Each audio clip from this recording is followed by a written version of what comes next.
Ya, tapi dari semua kejadian ini, saya jadi semakin paham kenapa sih banyak fatwa MUI yang kontroversial dan bikin gaduh masyarakat. Jawabannya ini sudah sangat-sangat jelas. Karena sudah banyak sekali anggota maupun ketua bidang komisi fatwa MUI ini telah disusupi oleh paham radikalisme. Dan tahu tidak, dari penangkapan terduga teroris yang telah dilakukan oleh pihak Densus 88, ternyata hal tersebut ini membuat Partai Umat menjadi panik.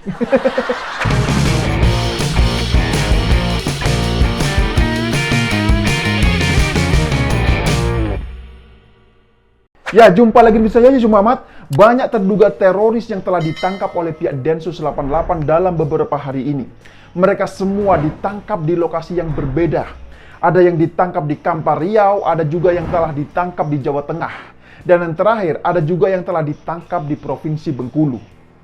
Nah, tapi yang paling menarik untuk diulas adalah terkait penangkapan teroris yang ada di Provinsi Bengkulu ini. Jadi, kemarin ini ada 3 terduga teroris yang telah ditangkap oleh pihak Densus 88 di Provinsi Bengkulu. Mereka adalah berinisial RH, TO, dan CA.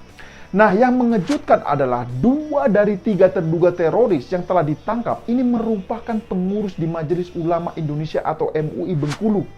Mereka inilah yang berinisial RH dan CA. Nah, sekarang coba bayangkan, lagi-lagi pengurus MUI menjadi tersangka dalam kasus terorisme di negeri ini. Apakah ini bukan tanda-tanda alarm bahaya sudah berbunyi? Sementara kita tahu MUI selama ini masih saja sibuk dengan urusan soal stempel kipas angin itu halal, kulkas itu halal, dan bahkan makanan kucing pun harus distempel dengan label halal, coba. Nah, ini kan lucu sekali. Masa makanan kucing pun harus dilabeli dengan sertifikat halal, coba. Jujur saja, saya gak habis pikir. Lah emangnya kalau kucing makan makanan gak halal, korelasinya apa? Kalau gini, kan nanti jatuhnya hanya ke persoalan persaingan bisnis saja. Bener gak?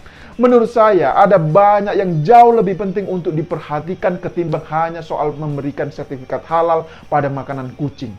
Ya, misalnya terkait dengan persoalan terorisme di negeri ini yang saat ini sedang merasuki lembaga yang namanya MUI. Nah, perlu diketahui bahwa ketiga terduga teroris yang telah ditangkap di Bengkulu tersebut, mereka semuanya ini telah tergabung dalam kelompok jaringan teroris Jamaah Islamiyah atau JI. Dan mereka juga telah bersumpah setia atau berbaiat pada kelompok teroris JI sejak tahun 1999. Jadi ini sudah lama sekali. Dan tidak main-main, dari kedua terduga teroris yang telah ditangkap oleh pihak Densus 88, mereka ini memiliki jabatan yang sangat-sangat strategis di MUI. Nah, ini kan parah sekali. Jadi, untuk tersangka inisial CA, dia ini menjabat sebagai ketua komisi fatwa. Sedangkan untuk tersangka berinisial RH, dia adalah sebagai wakil ketua 1 Komisi Fatwa MUI Bengkulu. Jadi keduanya ini sama-sama di bidang Komisi Fatwa MUI Majelis Ulama Indonesia. Lah ini kan parah sekali. Nah, kalau kita mau flashback agak sedikit ke belakang, ada juga tersangka teroris yang telah ditangkap dan ternyata mereka juga membidangi Komisi Fatwa di Majelis Ulama Indonesia. Misalnya Farid Ogbah. Dia ini diketahui sebagai anggota Komisi Fatwa MUI di Bekasi. Kemudian ada juga nama Ahmad Jain An-Najah. Dia ini juga adalah anggota di Komisi Fatwa Majelis Ulama Indonesia Pusat. Lah ini kan parah sekali. Jadi ya, dari sekian banyak pengurus Majelis Ulama Indonesia yang telah ditangkap oleh pihak Densus 88, mereka ini banyak yang membidangi di Komisi Fatwa Majelis Ulama Indonesia. Makanya tidak heran jika banyak sekali fatwa yang dikeluarkan oleh MUI terkadang suka bikin kontroversi dan bikin gaduh di tengah-tengah masyarakat. Contohnya, fatwa soal mengharamkan ucapan Selamat Natal. Padahal ulama-ulama masyhur atau yang ternama di Arab Saudi sana ini tidak mengharamkan hal tersebut.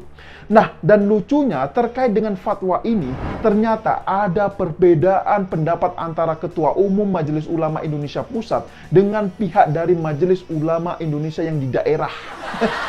Nah, ini kan lucu sekali. Jadi Ketua Umum MUI Pusat menyatakan bahwa umat muslim ini boleh mengucapkan Selamat Natal. Tapi pihak dari MUI Sumatera Utara, mereka ini menyatakan bahwa haram untuk mengucapkan Selamat Natal.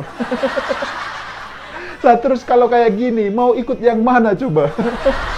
Bahkan yang lebih ekstrim lagi ya, fatwa MUI ini juga sering kali bernuansa politis. Misalkan ketika Pilkada DKI Jakarta, ketika itu di era Jokowi dan Ahok.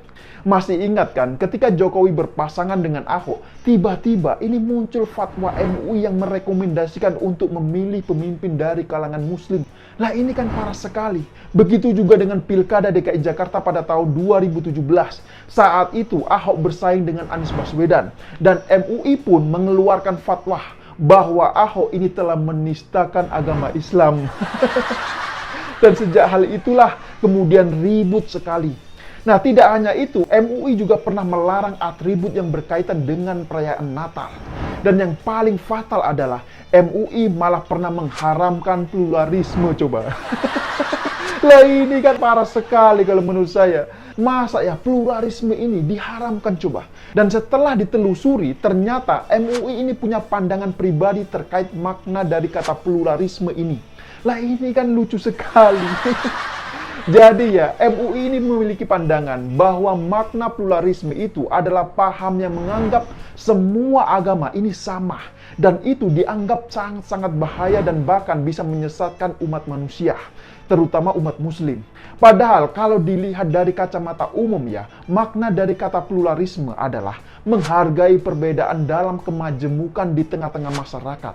Yang mana di situ ini terdapat pengakuan bahwa semuanya ini memiliki hak yang sama bagi setiap kelompoknya. Nah, jadi bukan seperti yang dimaksud oleh pihak dari MUI. Ya, tapi dari semua kejadian ini, saya jadi semakin paham kenapa sih banyak fatwa MUI yang kontroversial dan bikin gaduh masyarakat. Jawabannya ini sudah sangat-sangat jelas. Karena sudah banyak sekali anggota maupun ketua bidang komisi fatwa MUI ini telah disusupi oleh paham radikalisme. Dan tahu tidak, dari penangkapan terduga teroris yang telah dilakukan oleh pihak Densus 88, ternyata hal tersebut ini membuat Partai Umat menjadi panik. Ya panik kenapa? Ya karena tersangka yang ditangkap berinisial RH adalah anggota Majelis Pertimbangan di DPW Partai Umat. Parah sekali kan? Coba bayangkan, partai yang baru saja didirikan oleh Amin Rais, lah kok sekarang ini sudah disusupi oleh komplotan teroris coba. Lah ini kan menjadi tanda tanya besar, kenapa sampai bisa kebobolan? Yang malah menurut Mustafa Nahra yang menjabat sebagai juru bicara Partai Umat, dia ini merasa bangga atas masuknya RH sebagai kader Partai Umat coba. Lah ini kan parah sekali. Lah ini apa nggak salah coba? Masa partai sedang disusupi teroris, kok malah merasa bangga? Nah, perlu diketahui juga, selain menjabat sebagai anggota Majelis Pertimbangan Partai di DPW Partai Umat, RH juga berprofesi sebagai ketua RT dan juga sebagai dosen di salah satu universitas swasta. Nah, sebelumnya pada tahun 2003, RH ini juga pernah ditangkap oleh pihak Densus 88. Namun kemudian dia dilepas karena tidak terbukti. Dan kali ini dia kembali ditangkap oleh pihak Densus 88. Ya, kita lihat saja nanti apakah kali ini akan terbukti. Tapi setidaknya ya, ada hikmah dari kasus ini. Apa hikmahnya? Ya, Partai Umat ini menjadi semakin terkenal karena menjadi bahan perbincangan banyak orang. Ya, atau istilah kerennya, lagi naik daun lah. Nah, terkait penangkapan RH kader Partai Umat, ada yang menarik juga dari pernyataan jubir Partai Umat, yaitu Mustafa Nahra. Melalui akun Twitternya, dia ini menulis, baru masuk jadi anggota partai, langsung ditangkap. Ya tebak saja sendiri, begitu katanya. Ya inilah luar biasanya Partai Umat. Walaupun era ini kader baru, tapi dia ini langsung bisa menjabat sebagai anggota Majelis Pertimbangan Partai coba. Luar biasa sekali kan. Dan bahkan meski telah ditangkap oleh pihak Densus 88, namun RH ini juga belum dinonaktifkan. Malah RH ini diberi bantuan hukum oleh Partai Umat coba. Luar biasa sekali kan. Nah, alasannya karena partai ini tidak ingin RH menghadapi kasusnya sendirian. Lucu sekali. Ya, tapi melihat kejadian ini ya, saya jadi bertanya-tanya. Apa jangan-jangan sengaja gak dinonaktifkan karena memang takut kekurangan kader partai? Ya bisa jadi kan? Ya sekarang coba perhatikan saja, sebelumnya sudah banyak sekali kader Partai Umat yang mengundurkan diri. Misalnya di Depok, ada 26 pengurus DPD Partai Umat Kota Depok ini yang mengundurkan diri. Hal itu menyusul pengunduran diri yang sebelumnya dilakukan oleh Agung Muzain dan Neno Warisman. Jadi ya, Neno Warisman ini mengundurkan diri dari pengurus pusat. Nah, selain itu, ada juga pengurus Partai Umat di Jawa Barat. Mereka juga ramai-ramai mengundurkan diri dari pengurus Partai Umat. Kemudian ditambah lagi pengunduran diri oleh ratusan kader partai di Batam.